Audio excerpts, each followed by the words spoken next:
मतलब मुझे बिल्कुल भी हस्बैंड के साथ अकेले नहीं छोड़ना था।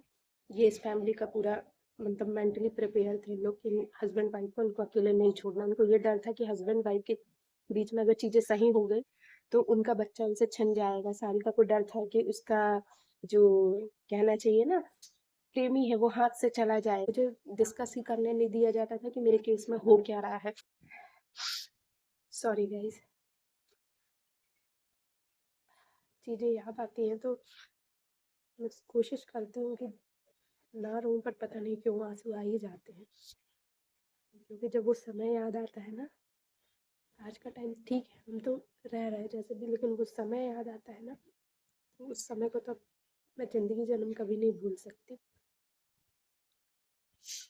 तो फिर यही हुआ कि ना कोई कॉल आया ना कुछ आया, मैं बस काट रही थी। लेकिन क्या खाना वगैरह भी नहीं खा रही थी। मुझे मतलब वैसे ही वोमिटिंग हो रही थी प्रेगनेंसी के कारण, और टाइफाइड हो गया था तो और डबल मतलब वीकनेस आ गई थी।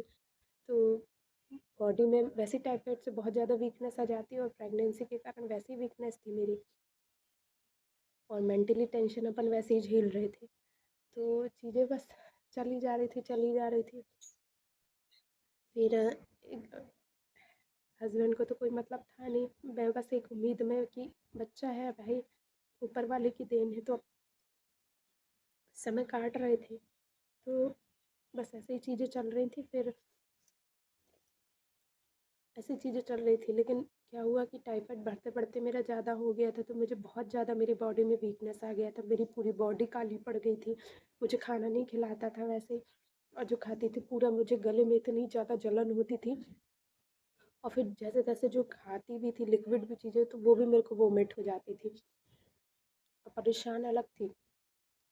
फिर क्या कहते हैं, जैसे तैसे मेरा 7th मंथ कंप्लीट हुआ, और दवाइयाँ चली। वहाँ मैंने अपने मायके में जो भी दवाइयाँ जो भी किया, सब मेरे माँ बाप ने खर्चा करे। जितना भी मेरा प्रेगनेंसी से लेके अभी जो हुआ सब मेरे मायके से हुआ।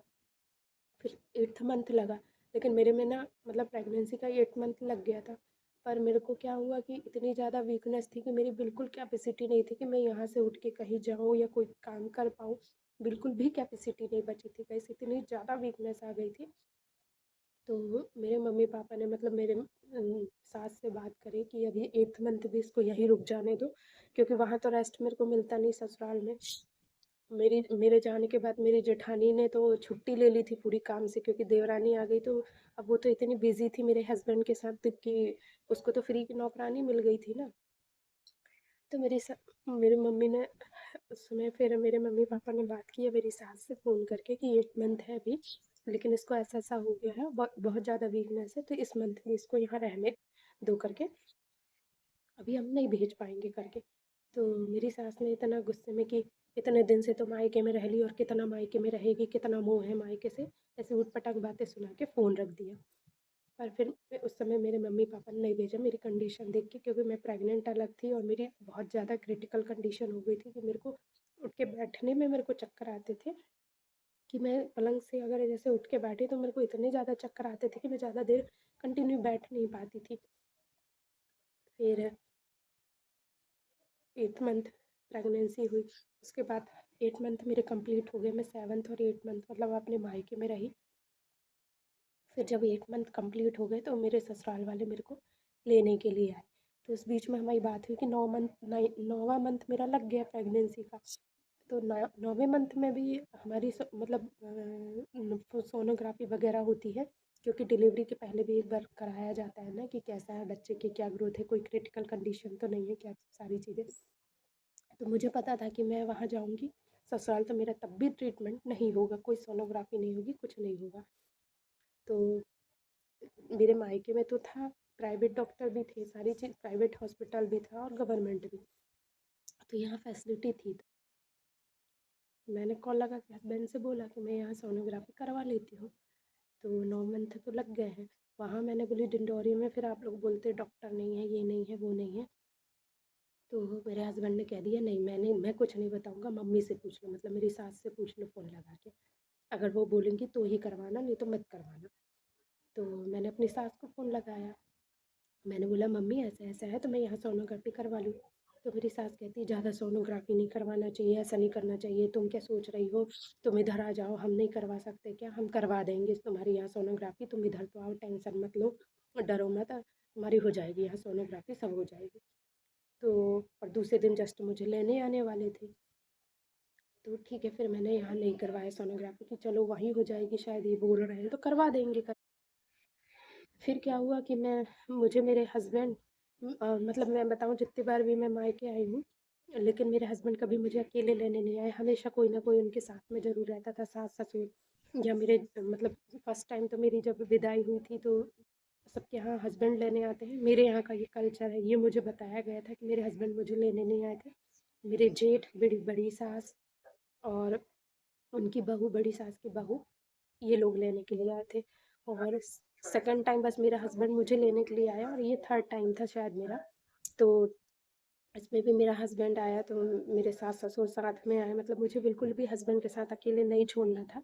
ये इस फैमिली का पूरा मतलब मेंटली प्रिपेयर थे लोग कि हस्बैंड वाइफ को उनको अकेले नहीं छोड़ना, उनको ये डर था कि हस्बैंड वाइफ के बीच में अगर चीज़ें सही हो गई तो उनका बच्चा उनसे छिन जाएगा। सारिका को डर था कि उसका जो कहना चाहिए ना प्रेमी है वो हाथ से चला जाएगा, जो उसके पूरे खर्चे उठा रहा है, उसके बच्चों के खर्चे उठा रहा है।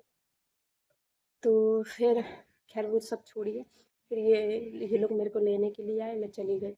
फिर भाई वहाँ मेरे 1 दिन बीता, 2 दिन बीता, ऐसे 15-20 दिन बीत गए, 9वाँ महीना मेरे ख़त्म होने को आ रहा था। भाई मेरे कोई सोनोग्राफी नहीं करवाई गई। वहाँ मैंने बात भी करी, सास से भी चर्चा करी, हाँ हो जाएगी, बाद में हो जाएगी, अभी ये डॉक्टर नहीं है, वो डॉक्टर नहीं है। सारिका ने भी बोल दी कि नहीं है, ये नहीं है, वो नहीं है करके, मतलब टोटली मेरे को इग्नोर कर दिया, मेरी कोई सोनोग्राफी नहीं करवाई गई। फिर जब मेरा पूरा 9 मंथ कंप्लीट होने लगे तो न 9 मंथ कंप्लीट होने का आए थे, तो फिर लास्ट में बस मेरे को थोड़ा सा ब्लड का क्लॉट वगैरह समझ में आया था। तो फिर हम लोग वहाँ के डिंडोरी के गवर्नमेंट हॉस्पिटल में गए। वहाँ नर्स ने मेरा चेकअप वगैरह किया, लेकिन वो नर्स ने जैसे ही चेकअप किया तो वो नर्स के साथ सारिका अंदर चली जाती थी, मतलब मुझे डिस्कस ही करने नहीं दिया जाता था कि मेरे केस में हो क्या रहा है, क्या चीज़ें हो रही है। गवर्नमेंट हॉस्पिटल में तो ये हाल होते हैं गाइस कि एक बार कोई निकल गया तो मतलब बातचीत करना वहाँ इतनी भीड़ भक्कड़ होती है कि 2 मिनट भी बात करना शांति से नहीं हो पाता। तो जस्ट मेरा चेकअप हुआ, मैं थोड़ा सा चेंज वेंज करी, तब तक मेरी जेठानी ने मेरी नर्स से बातचीत कर ली, क्या कर ली, और बस मेरे पास आई और चलो बाहर चलो, मतलब मुझे बात भी नहीं करने दिया जाता था कि क्या हो रहा है चेकअप में, क्या बताया क्या नहीं बताया। फिर हम घर आ गए, बाकी मुझे कोई दर्द या कोई पेन वगैरह कुछ नहीं हो रहा था उस समय। फिर हम घर फिर घर आ गए, इसने क्या बातचीत हुई, इसकी क्या हुई, मुझसे कोई डिस्कस नहीं किया गया, मैंने पूछा भी तो मेरे को नहीं बताया गया क्या हुआ क्या नहीं। फिर रातों रात तैयारी हो गई मुझे हॉस्पिटल ले जाने की। और बाद में मेरे मतलब हस्बैंड ने बताया कि हम तो चाह रहे थे कि तुम्हारी डिलीवरी गवर्नमेंट हॉस्पिटल में हो, मम्मी और मैं, पर सारिका ज़बरदस्ती करके ले गई कि केस बिगड़ सकता है करके। पर मुझे कुछ भी नहीं पता था और मुझसे बोल दिया कि अपने मायके में भी कॉल लगा के नहीं बताओगी। मतलब मेरी बड़ी सास, छोटी सास सब आके पता नहीं क्या-क्या बताने लगी कि ऐसे में पेन ज़्यादा होता है तो अपनी मम्मी को मत बताना, ये नहीं करना, वो नहीं करना करके मेरे को मना कर दिया कॉल करने को।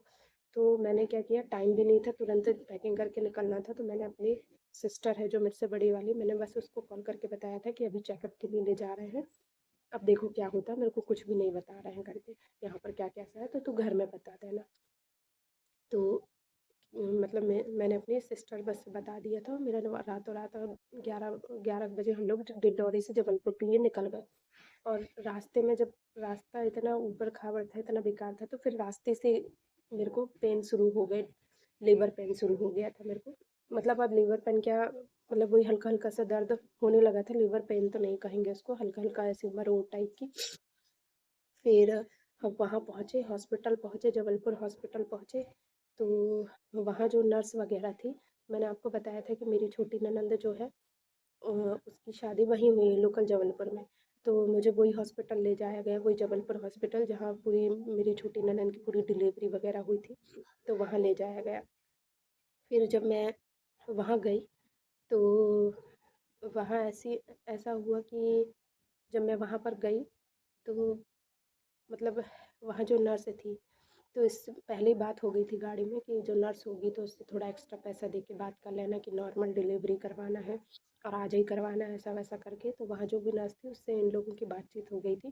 तो मेरा क्या हुआ, जबलपुर पहुँचते पहुँचते मेरा पेन बंद हो गया था, मुझे पेन आना बंद हो गया था। तो नॉर्मल चेकअप करें, अब जो भी इनकी बात हुई, मेरे तो डिलीवरी के बाद मुझे सारी कहानी पता चली।